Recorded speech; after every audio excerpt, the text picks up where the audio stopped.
Hey there, I'm author Sarah A. Chrisman, and today I'm going to share a few of my favorite books on herbs with you.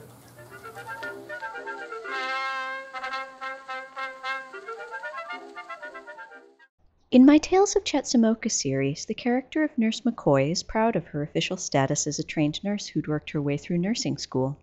But her practical training goes back even farther to the herbal, nutritional, and general healthcare knowledge she'd learned from her mother and grandmother, who were the midwives for their community in a remote valley in Appalachia.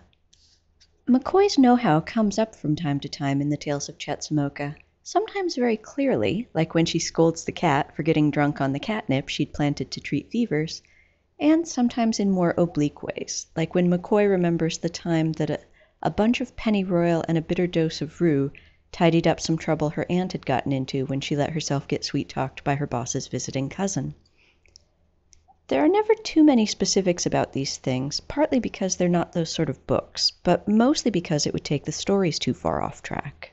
However, much in the same way that a good artist studies anatomy so they can paint their subjects from the bones on out, a good writer learns as much as they can about everything that comes up in their stories before they ever set pen to paper. The various uses of herbs have been a subject of interest to me ever since I was in high school. I don't have time today to show you all my books on herbs, but I wanted to share a few of my favorites with you. So I'm going to start with the first book that led me down this particular rabbit hole, which is just called Herbs, not a very lengthy title. It was published under its contributing editor's name of Leslie Bremnes. Now, the reason that I was first drawn to this book, way back when I was about 16 years old, is that it has a section on herbal beauty care. So there are just a few pages in here on herbs for making skin creams and lotions, and there's a page on herbal baths, a couple pages on herbal baths and face masks. So as a 16-year-old girl, I don't wear makeup, but if you show me any teenage girl who claims to not be interested in any beauty advice whatsoever, I'll show you a teenage girl who is either lying or in deep denial. So that got my attention. And there are also some good recipes in here, which are quite tasty, but most of the book is taken up by an A to Z of 76 different common herbs.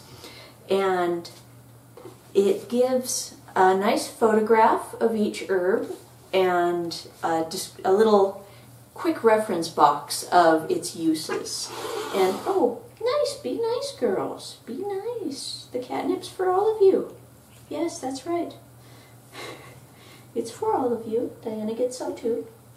But anyhow, so there's an A to Z of the 76 different herbs listed by their botanical name. So it's a nice quick reference. And if you're just getting started in learning about herbs, this is a good one to start out with. Like I said, it was the one I started out with. And I wound up working in a plant nursery for a while. And when I was working there, I told the book buyer that we should carry this one in the nursery, in the gift shop. And we actually couldn't keep it on the shelves because every time we would get in a new shipment of books, it would sell out pretty much immediately. So, very good reference. I highly recommend it. Herbs, published under the name Leslie Bremnes.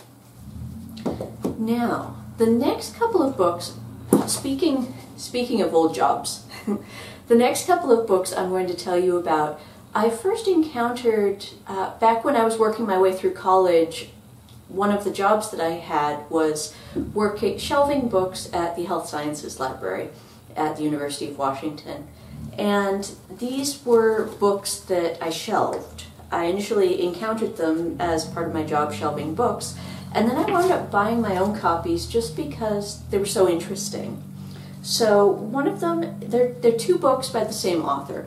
One of them is called Eve's Herbs, A History of Contraception and Abortion in the West, and the other is Contraception and Abortion from the Ancient World to the Renaissance. And these books, I think every woman should have these books, and I'll explain why. Because when I was working at that health sciences library about that same time, I had a really good friend who was a homeopathic nurse. And she told me a story about someone she was working with who really wanted to get pregnant, but didn't understand why she kept miscarrying. And it wound up being because of the herbal tea that she'd been drinking in really strong quantities. She didn't realize that it had other uses. And so no matter what side of the debate you're on, it's really important to know how the things we eat and drink can affect our bodies and our menstrual cycles. And because it's just as important for the women who do want to get pregnant as the ones who don't. So, very important books for any woman to have. And especially if you're a writer of historical fiction, these are absolute must-haves, because even if you're not going to be writing specifically about anything to do with contraception, you still need to know what was basically in the air at the time. So these are history books, and they start with the records from ancient Egypt that were left on papyrus, and they go through ancient Greece, ancient Rome, up through the medieval era, and they cover both what was going on in the Christian world in the medieval era and the Muslim world in the medieval era. And then it carries the theme up through the 20th century. So very, very thorough. And this book was actually what gave me a better understanding of the song Scarborough Fair. That's the one, you've almost certainly heard it. It goes, "Are you going to Scarborough Fair? Parsley, sage, rosemary, and thyme. Remember me to one who lives there. She once was a true love of mine." So most of us know it from the Simon and Garfunkel cover that was done, but it's actually a really, really old song. And the reason parsley, sage, rosemary, and thyme are in that song is that they're abortifacients. And reading about that and reading about the other abortifacients that have been used and the other contraceptives that have been used throughout history helped me get a much better understanding of a lot of old songs and everything from low literature to high literature. So this stuff is even in Shakespeare. The bit in Hamlet where Ophelia is talking about her rue. And so from a literary perspective, it's really useful to know these things so that you can understand the stories you're reading better. And if you're a writer, it's all the more important. Now, I also recommend these books because it's a really, really big pet peeve of mine when people think that the modern era invented birth control. You know, it's an axiom that every generation thinks it's an invented sex. Every generation also seems to think it invented birth control. And these books will cure you of that idea right quick because, again, they go all the way back to ancient Egypt. There are really good records on the old papyrus scrolls, and even better records once we hit ancient Greece. So, again, no matter where you stand on the debate, it's important to know how old the debate is. It's important to know how old these issues are, because if you don't understand history, you've got a really warped view of the present, and these books will help you understand the history better, which I think is very important for everyone. Now, last two books. These books I've actually found so useful in my life that when I went to teach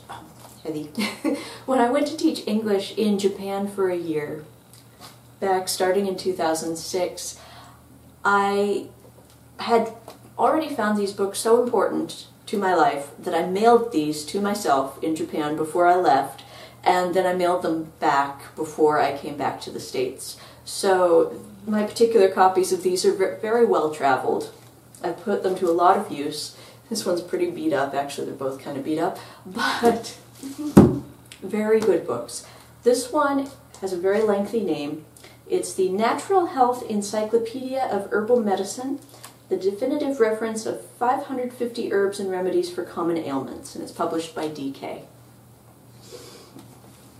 And this one goes through, it's basically a graduate course in herbs and herbal history and herbal medicine.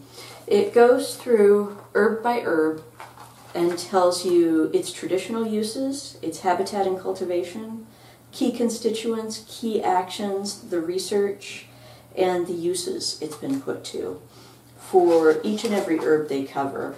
And it's even got in the back an index by ailment.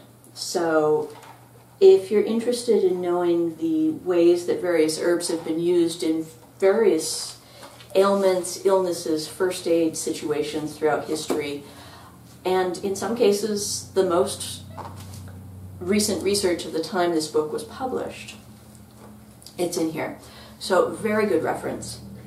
This one, Vegetables, Herbs, and Fruits, which is published by Laurel Glenn, also very good. Very similar. It's another one that goes herb by herb with the picture and then the details of it.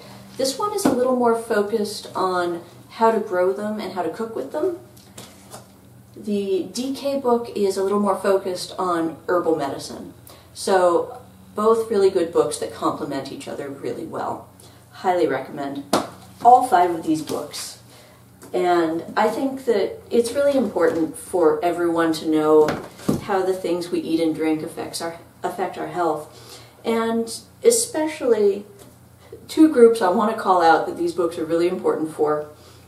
Women, again, because no matter where you stand on these different debates, it's really important to know how these things affect your body, your menstrual cycle, your general health.